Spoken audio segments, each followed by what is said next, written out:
Bom dia, pessoal, aula de História. Vamos estar aqui comentando hoje os capítulos 29 e 30,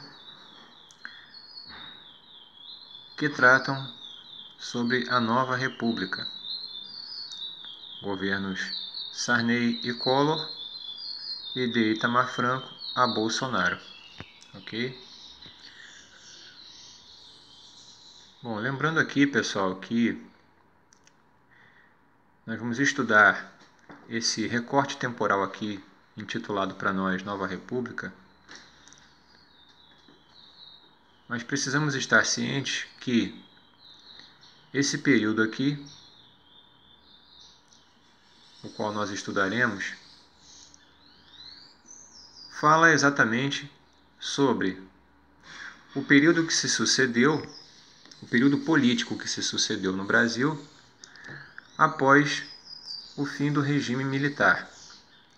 Lembrando aqui que nós já estudamos o regime militar, que durou de 1964 até 1985. Período este onde não foi possível eleger presidente pelo voto direto, os presidentes eram eleitos por juntas militares.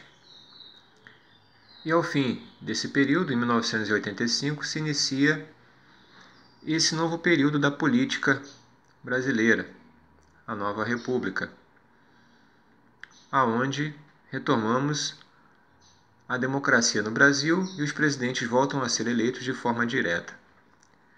Então vamos falar dos presidentes que se sucederam no cargo durante este recorte temporal, após a ditadura militar. Primeiramente, nós tivemos aqui o governo Sarney. Lembrando aqui que José Sarney ele assume o poder mediante o falecimento do presidente eleito, Tancredo Neves. Lembrando aqui que Tancredo Neves não foi eleito de forma direta, porém foi o primeiro presidente civil após o regime militar, sendo eleito em 1985. Porém, não consegue tomar posse, pois vem a falecer devido a problemas de saúde. Em seu lugar, assume o seu vice, José Sarney.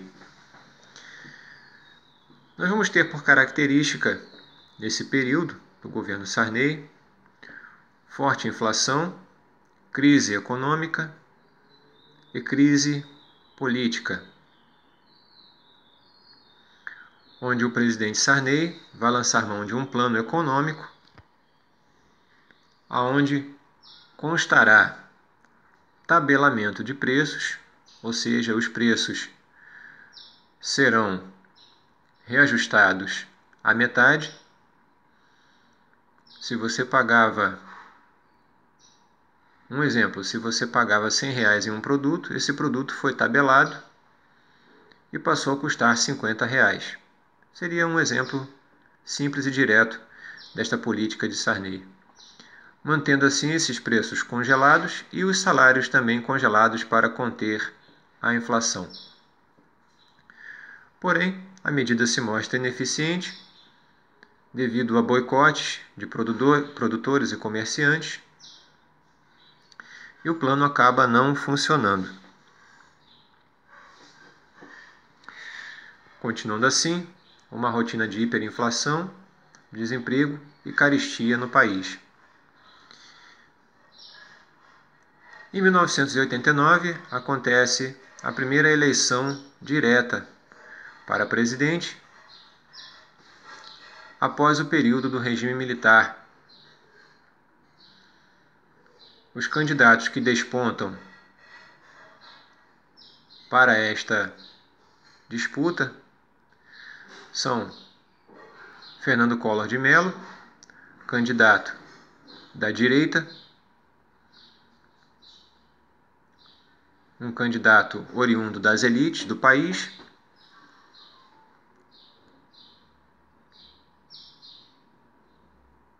que tinha em seu currículo uma carreira meteórica como prefeito, deputado e governador do estado do Alagoas. E do outro lado, o candidato da esquerda, que representava interesses políticos das massas populares, Luiz Inácio Lula da Silva, do PT, que despontou para a carreira política como líder sindical no ABC Paulista, subúrbio paulistano, se elegeu deputado e concorreu às eleições de 1989. Porém, foi derrotado por Fernando Collor no segundo turno. Collor também implantou um novo plano político, um novo plano econômico, para tentar resgatar a economia do país. Seu planejamento foi de confiscar a caderneta de poupança dos brasileiros para, com esse dinheiro, investir economicamente no país e tirar dinheiro de circulação. Foi uma estratégia para alavancar a economia do país, porém essa medida não deu certo, o que gerou revolta na população. Economicamente, o país continuou a ter hiperinflação, carestia e desemprego. E devido a muitas denúncias de corrupção, inclusive partindo do seu irmão Pedro Collor, Fernando Collor de Mello sofre um processo de impeachment e é obrigado a deixar a presidência em 1992, tendo assim seus direitos políticos cassados.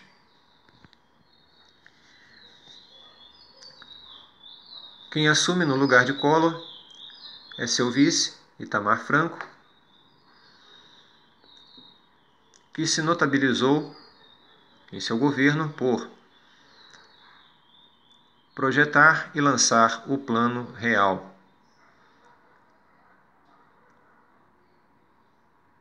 O plano econômico é implantado, a moeda, que até então era cruzeiro, se torna o real, que inclusive é a moeda que está em vigência no país até hoje. Apesar da crise,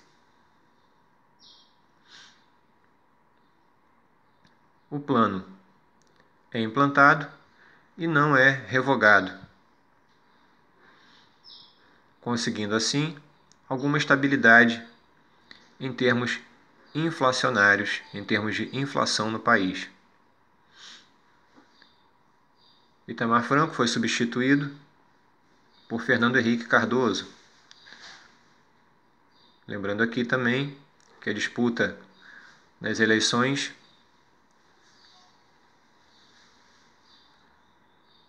aonde Fernando Henrique se elege, seu concorrente direto foi Luiz Inácio Lula da Silva, do PT. Fernando Henrique é eleito no segundo turno, ficando 2 mandatos governando o país, de 94 a 2002.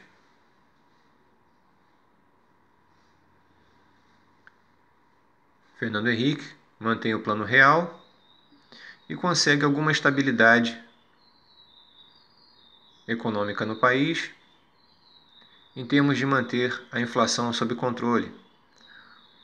Porém, o cenário econômico não muda muito a partir do momento em que não se criam novos empregos e a situação econômica do brasileiro não muda muito. Seu governo ficou marcado pelas privatizações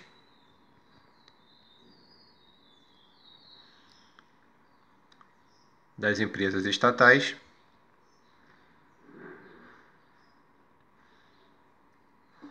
e também pela implantação de alguns programas assistencialistas. Em 2002, o candidato de Fernando Henrique Cardoso, José Serra, concorre às eleições com Luiz Inácio Lula da Silva, do PT. José Serra, do PSDB, partido de Fernando Henrique, e Lula pelo PT. Luiz Inácio Lula da Silva é finalmente eleito presidente do país e governa o país por 2 mandatos, de 2002 até 2010.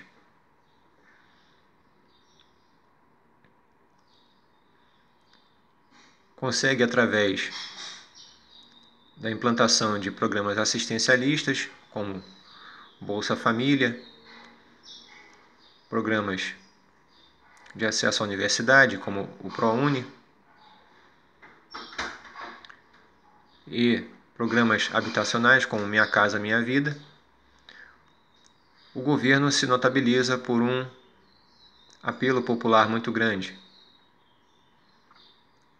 conseguindo assim se reeleger e ficar 2 mandatos. Porém,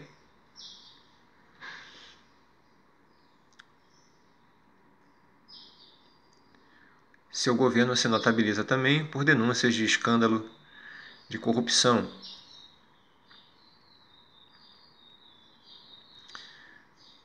Em 2010, consegue eleger a sua candidata Dilma Rousseff, também pelo PT.